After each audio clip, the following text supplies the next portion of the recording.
There are a lot of things that I'm doing on this 1967 Beetle Convertible. The shift coupler is one of them, and the shift rod bushing is another one of them. I get the engine out.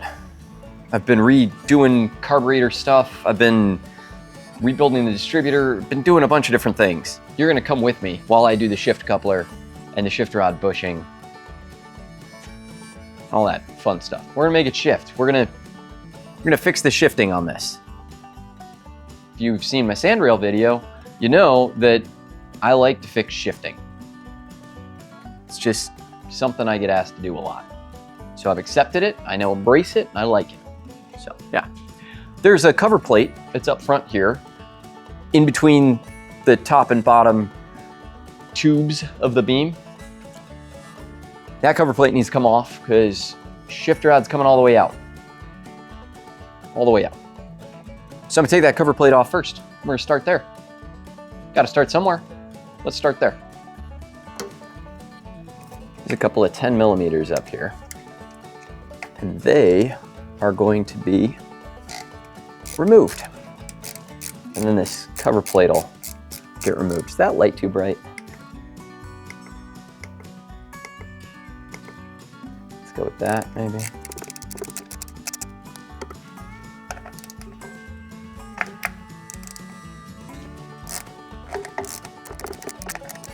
I gotta tell y'all that I'm the hat here talking.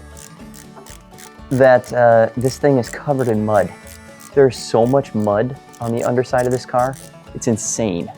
Almost every single fastener, it gets stuck because there's so much mud on the heads of these little nuts. They're just muddy little nuts.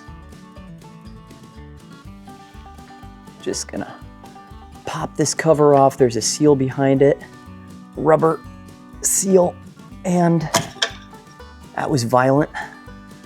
And that cover comes off. Just like that. Now then, we can peer into the abyss and see what on earth is going on. There's the original fuel, in-tunnel fuel line that somebody put a rubber hose on and then gave up trying to use. And somewhere over yonder, that away, is the clutch hook on the back side of the clutch, and deep down in there is the shifter. You'll just have to trust me. We're gonna go and remove the shifter next, and then we'll just keep on doing, yeah. I'm taking the shifter out next. You are going to see the funniest thing that I have seen in a VW in a while, which is that someone made their own short shift, if we're gonna call it that, baby shifter. You know, hey, everybody's got different standards, so. I don't know what you want to call that, but here's my hand for scale. Yeah, I don't know, guys. Ask her if she thinks that shifter's average, or not, or whatever. I don't know.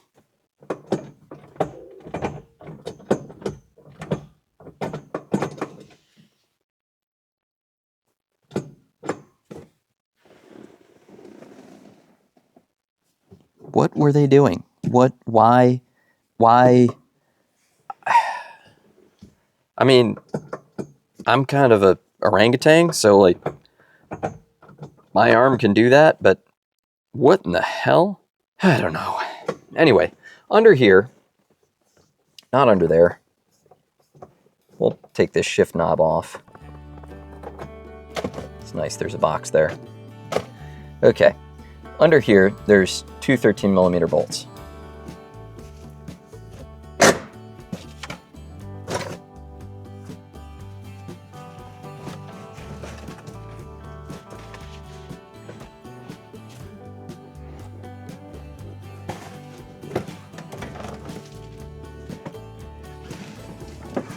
Excuse me while I molest this man's carpeting by his tiny shifter. Okay. Bolt. We gotta take those both out. I legit don't know what was going on with this thing. I think somebody was trying to be sporty. Shame on them. Can't be sporty with a shorty shifter. Oh, you know the other thing I can do while we're in here is remove the fuel hose that they've run under the carpeting. Check this out.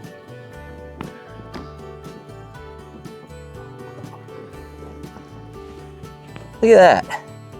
Just fuel hose in the cabin, run through the firewall without a grommet. Safety first, you know? Anyway. I don't have words. I do kind of like it. It's just strange enough. It's not acceptable, but it is strange enough. Here's a well-abused shift lockout plate. All kinds of bending happening there.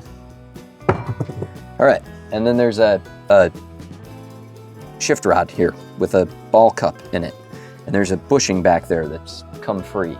And we're gonna send the shift rod all the way out the front, install the bushing, and send it all the way back. I mean, you probably don't have to send it all the way out the front, but like, that's the appropriate way to do it. All right, so under here, hood latch, pull on that, your hood pops. If you don't know how to pop the hood on a Beetle prior to 68, then read your manual. This one's kind of cool too. It's got the locking latch on it, so you could actually key lock it for locking your trunk. It's got a little locking latch here on your glove box button. Empty glove box. We got a bum window crank in there if you want that. All right, continuing on. Spare tire. I don't know what else I expected to be in here. The spare tire makes sense. It is the trunk.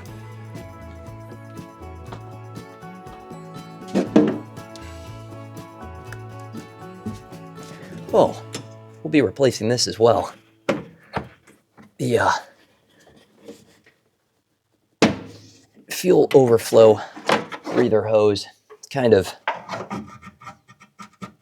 disgusting and old, decrepit. Okay.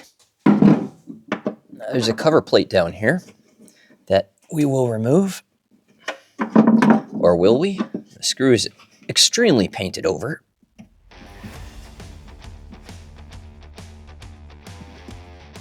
Oh boy. These are some of my favorite little bite-sized pliers. Ow. And I don't think even they're gonna do it. Nope. Let's see if we can get on it with the old vice grips.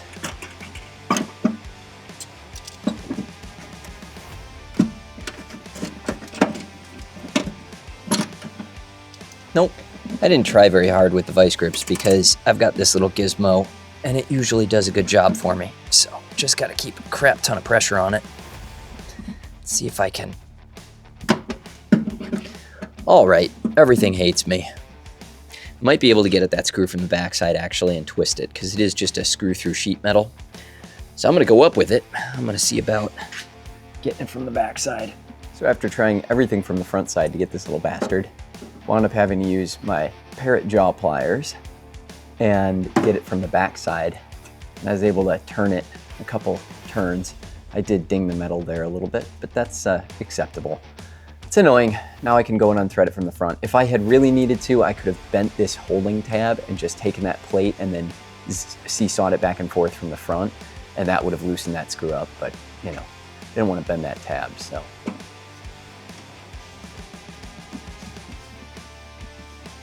Oh man, just because I got it to spin from the back, I guess doesn't mean I can spin it from the front. Let me see about a little bit larger screwdriver tip. Yeah, okay, there we go. Someone undercoated over this from the behind, and then they painted over it from the front. They really just made a nightmare out of that little screw. I mean, that is just unnecessary. And there's that cover plate. You just live down there. Now, technically, I'm supposed to take the front bumper off because the shift rod's going to pass through here, this little cutout down there. It's going to come through there, through here, and then it would, you know, come out the front bumper way. But I'm going to try and get away without taking the front bumper off because I'm lazy. Simple as that.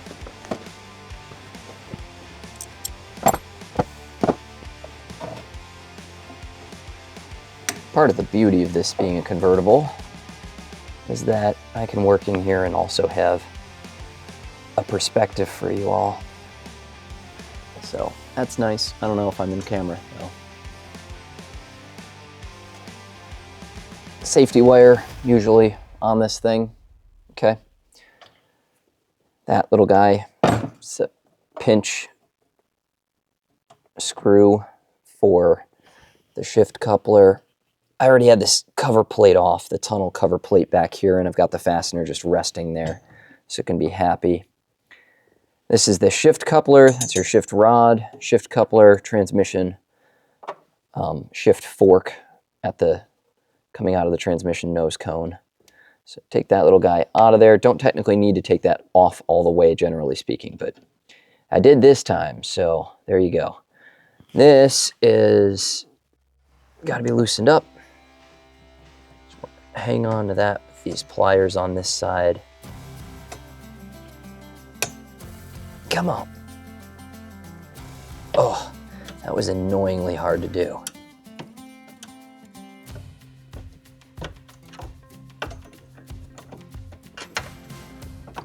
Switch from the box end to the open end side of things. Switch to maybe fingers at this point. No, not quite.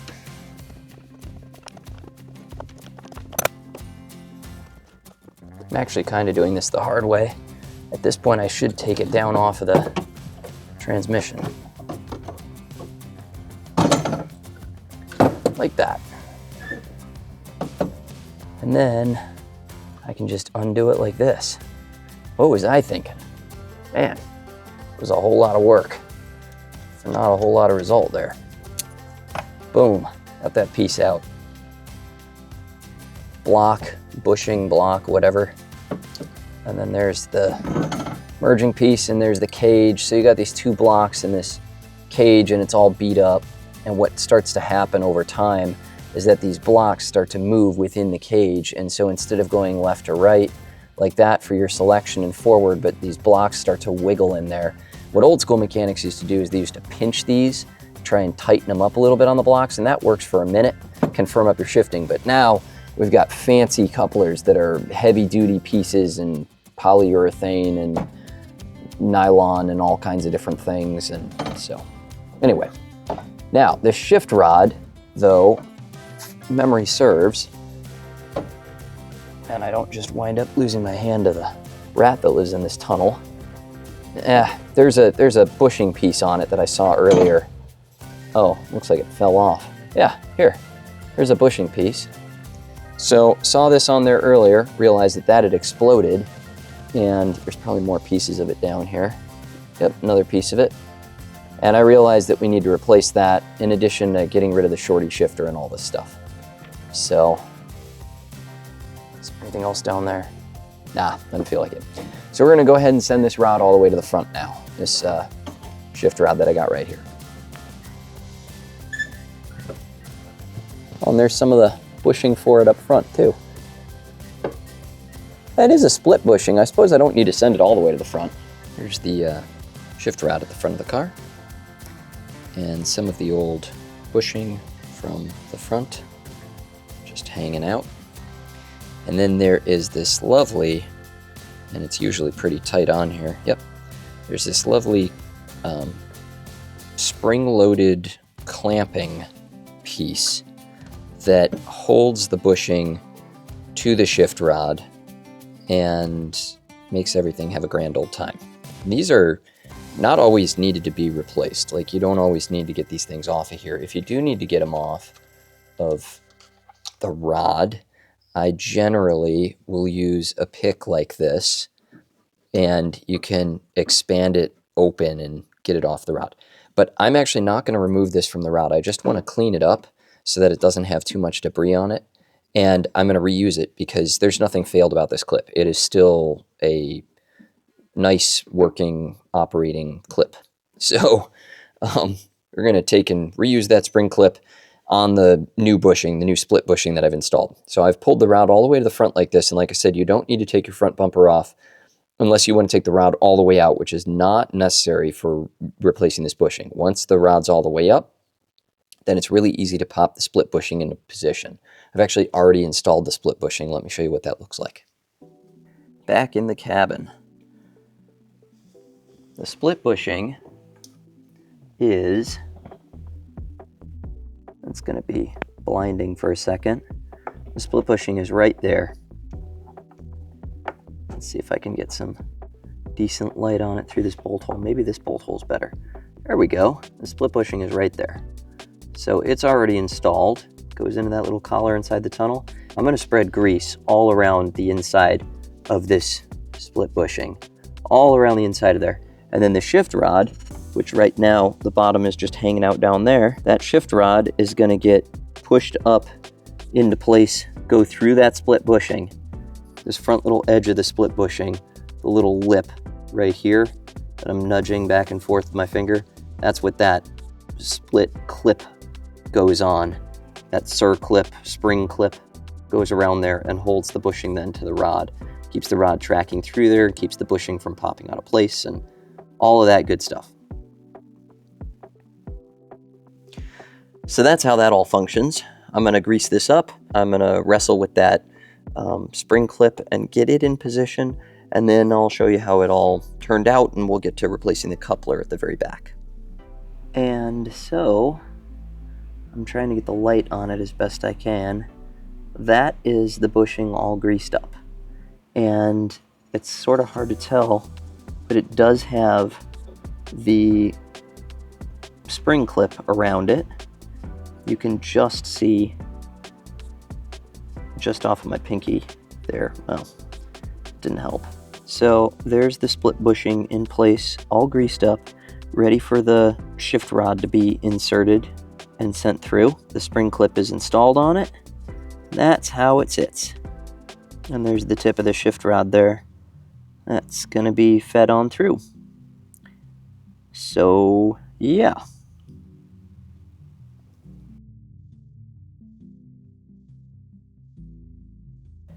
I'm gonna send that through and, keep on going. We'll do the shift coupler at the back after that and cover up all the plates, and that'll be a wrap on this.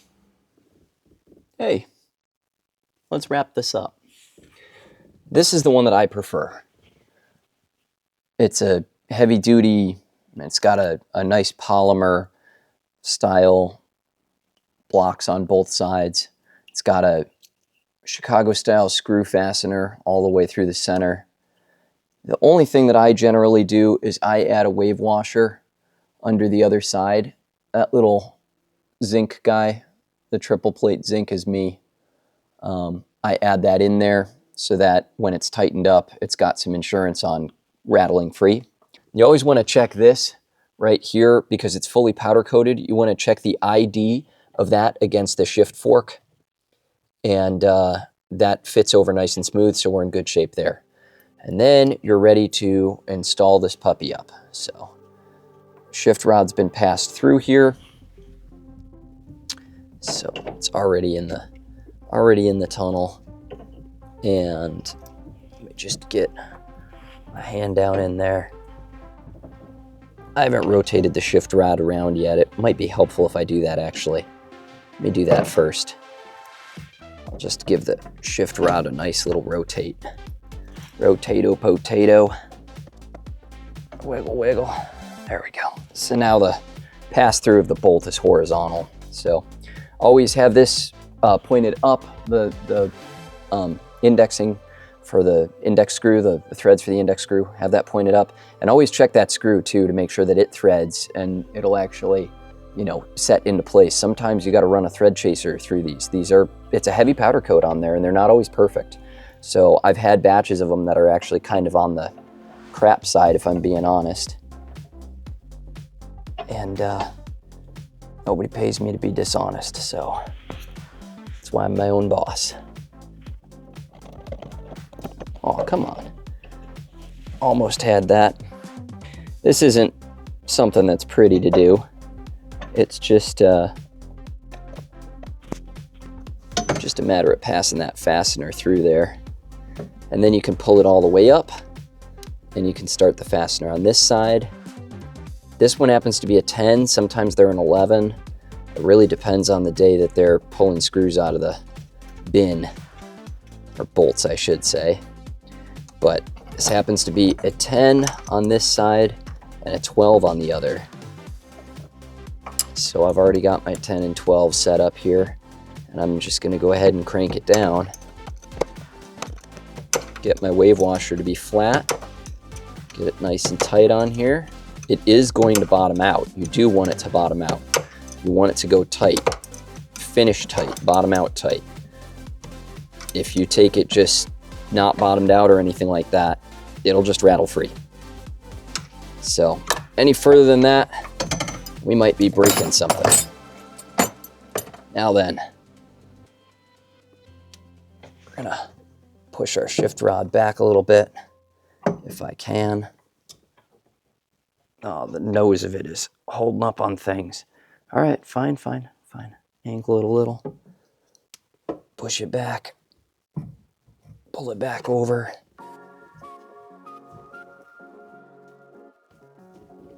Take it to straight up and down. Set screw goes in here. Crank that down with an 8mm on the flats. Sometimes you can use a 9mm 12 point and just catch the corners of it if you're going to use a socket. But I don't recommend trying to do that. You can round out corners. Do that in the most extreme of situations. Make sure it's nice and snug in there, which it is. Look for the holes on both sides to pass safety wire through. Get our lineman's pliers out. Get our side cutters going. Cut a bit of the safety wire off. Gonna give the safety wire a nice hook shape to it, because otherwise it's gonna be a real pain to send around there. So give it a real nice hook, start to feed it through. Continue to bend it as it goes till it turns up on the side you want it to, which is right there by me. Grab our lineman's pliers here. Pull them up till they cross each other. Cross them, the safety wire ends, that is, like that. And then you can grab with the lineman's pliers and just start spinning them together. And that'll pull it up nice and pretty. Need to do a little bit more, it's a little on the loose side.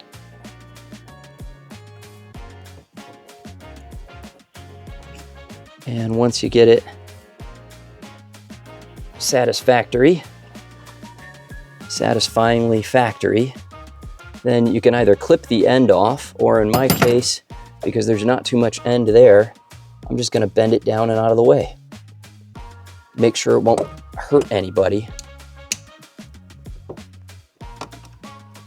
Give it another little snug and bend there. Maybe use these big guys. I just really want to be sure it doesn't stab anybody in the future, and by anybody I mean me, because more than likely I'll be the next guy working on this again. And that's that. So the shift coupling now is taken care of in the back. Shift rod bushing is taken care of up at the front. Last thing we have to do is put a average sized shifter in here. Doesn't need to be above average. Definitely doesn't need to be a shorty again. We have our totally average sized shifter now, as compared to our below average sized shifter from before. And you can see it's just a little bit on the short side there. Don't know why. Anyway,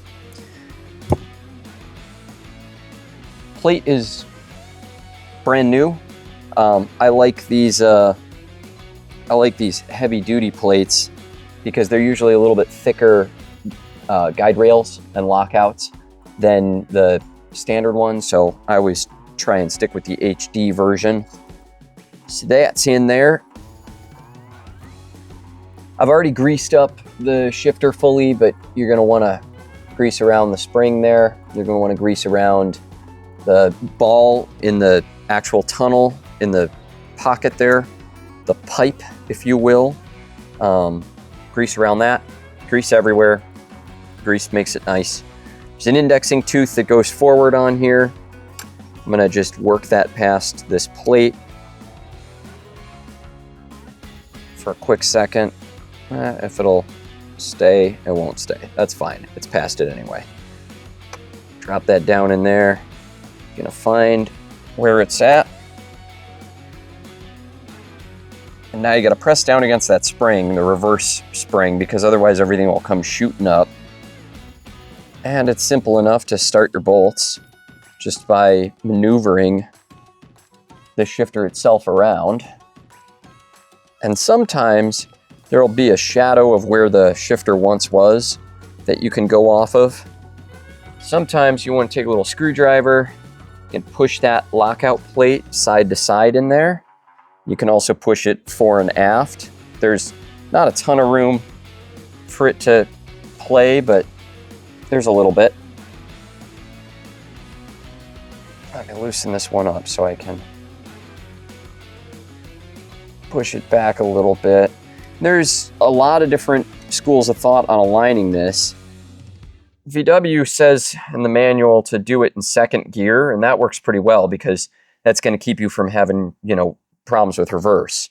So generally speaking, what I look to do is get it so that the shifter itself is, this front edge of the shifter is straight up and down. So if I push back like that, it's angled back at the driver. If I push forward, it's angled too far forward. So I look to position that. You don't need a ruler or a level or anything like that. I look to just position that so it's straight up and down. I'll start there. I'll put it in second gear first, and then I'll see where reverse is at.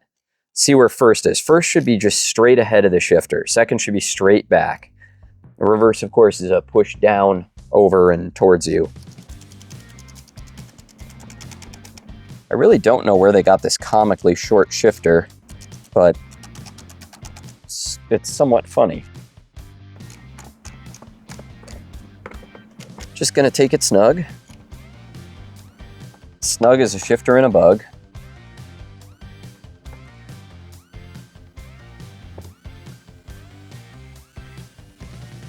There's our side-to-side motion.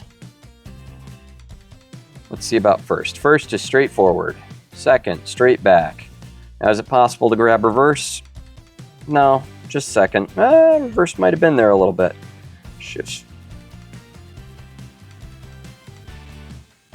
Third and fourth are right there. So that's nice.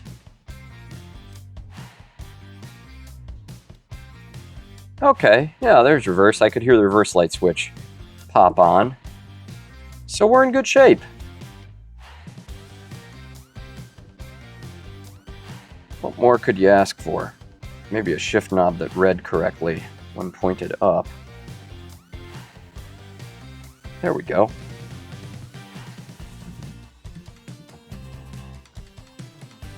Well, and the last piece of the pie here would be to put the shift boot down around the bottom. And sometimes it'll fight you, but get that into position. Wipe off any grease that might have slid through the bottom.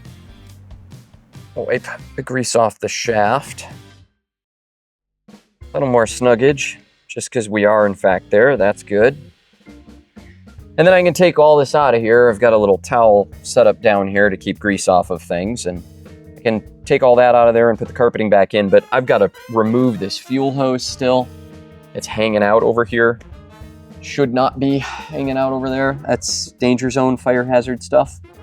So I'm not gonna put this carpeting back in place just yet. But there you have it. What more do you need to know? Oh yeah, and here's just for comparison. There's the shifter. There's the shifter comparison in terms of height. What the heck they were doing with that shorty shifter, I don't know. But, you know, it's a whole couple inches. And that makes a difference, you know. I've heard. Oh, anyway. And before you take to the road and go crazy shifting everywhere, don't forget to put the cover plate back on the front. Those muddy 10 millimeters from earlier.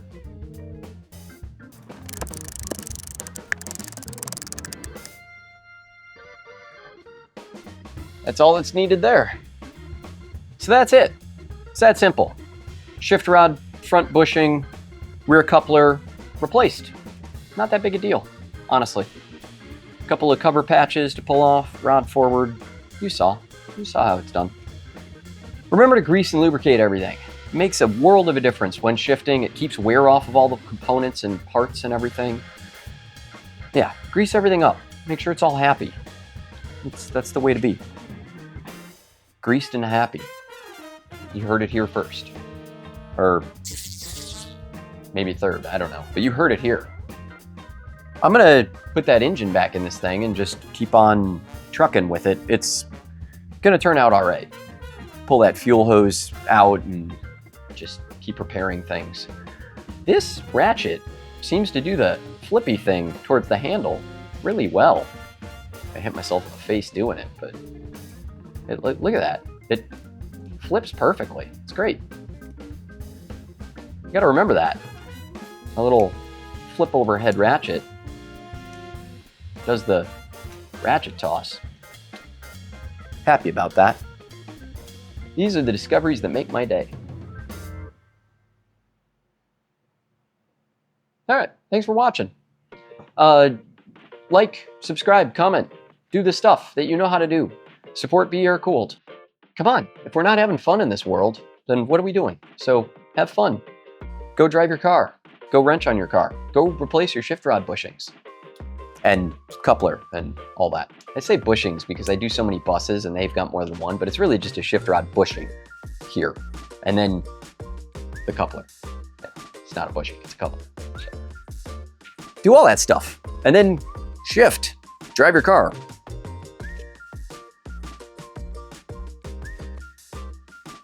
Kind of fun hanging out under this.